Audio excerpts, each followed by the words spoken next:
Report. So this was filed late last night by the Commissioner of Police of Mumbai City. It was filed with the Home Department. A copy of this report is right here in my hand. This is the report that has been filed. It's a 71-page report that has been filed by the Mumbai Police. What I'm showing you right now, of course, is the conclusions, the two-page conclusion that this report carries.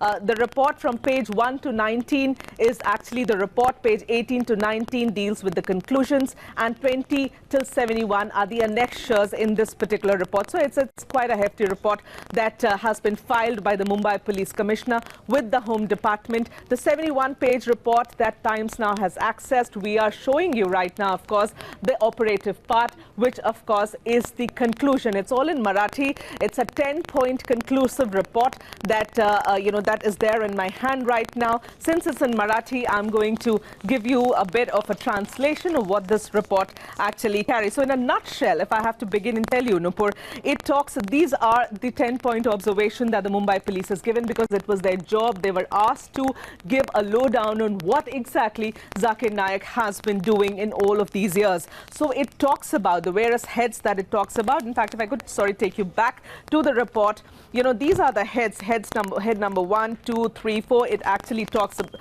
what are these heads. So if we could keep the camera on the report, I'll tell you what the heads are.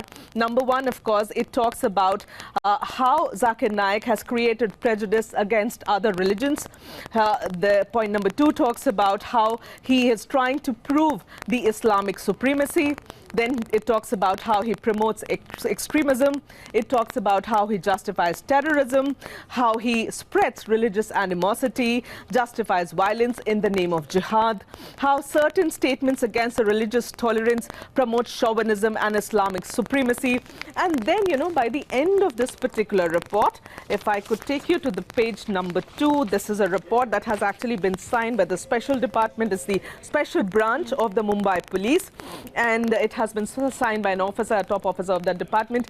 From point number 8, 9, 10, it actually starts talking about, how Zakir Naik, through his various speeches and all, has indulged in justifying terrorism. So I'll first take you to the very important bit right now, and then we can come back to the other points later on. Okay. The point number 8, Nupur, in this particular report actually talks about, it says, prima facie, Dr. Zakir Naik, certain comments justify terrorist and terrorism and terrorist activities of some organizations. It says, as discussed in this report, we are seeking opinion from the Department of Law and Justice whether the crime falls under Section 13(1)(b) and Section 39(1)(b), Part 3 of Unlawful Activities Prevention Act 1967.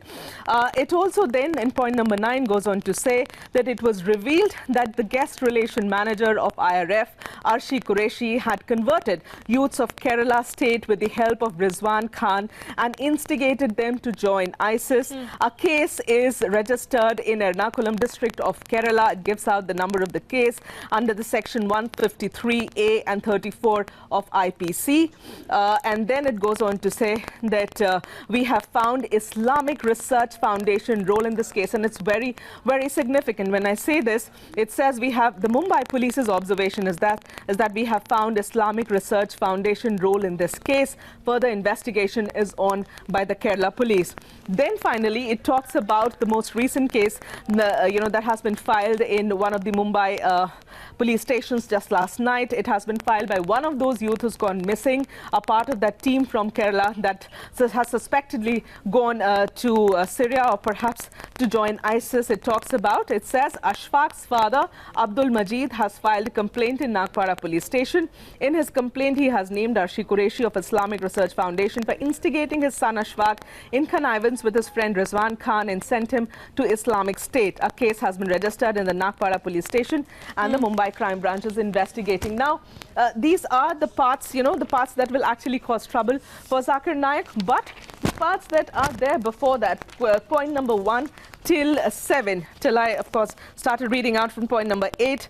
1 to 7, it deals with various different aspects. It talks about, like I said, point number 3 is promotion of extremism. Okay. It says Dr. Zakir Naik promotes religious conversion by way of above means. He spreads religious animosity. Once listeners get attracted towards him, he justifies terrorism. Now, these are the things that the Mumbai Police thinks he has been indulging in. So, whatever happens next, you understand, is going to be on the basis of what they have said in this report. And what they have said in this report, believe me, is extremely damaging for Zakir Naik. He's been somebody who's been trying to tell, the entire world around that he's not involved in anything, that he's clean and clear. And above all of this is going to be a problem. If I could just finish reading point number 3, he says that once listeners get attracted towards him, he justifies terrorism and fans religious sentiments of Muslim youths with the help of his oratory skills. While noting that killing of innocent people is against the Islam religion, he justifies the violence in the name of jihad. It will not be wrong to say that Muslim youth are being attracted towards Dr. Zakir Naik's above-mentioned ideology, or his religious teachings have fanned religious sentiments of Muslim youths. Goes on to say that Dr. Zakir Naik's some statements are certainly against religious tolerance and promoting chauvinism and Islamic supremacy. Hence, prima facie, it is certain that his speeches should be banned in Maharashtra. Basically, the report goes on to say right now, it's not actually dealing with the recommendation part. Some bit here and there where he talks about, this particular officer talks about what should be done. So he says in point number 4 of this report that his speeches should be banned in Maharashtra. Now, you can't technically actually ban Zakir Naik from India because he's an Indian national. Where do you ban him out from his own country? So his speeches should be banned in the state of Maharashtra is what he says. Then he actually goes on to justify why and how the government should here do that. He says that Zakir Naik has been banned in United Kingdom for the protection of their people, social security and national security due to his controversial speeches. His speeches are analyzed in the government order, and it is there's a precedence existing of banning his speeches by a democratic country, so we can also do the same. So, this particular report, like again, if I show you the report, Times Now has an exclusive copy of the 71-page report that has been submitted by the Mumbai Police Commissioner to the Home Department late last evening. This is the report that, now will, of course, find its way to the Chief Minister. The Chief Minister will then, of course, go through this report.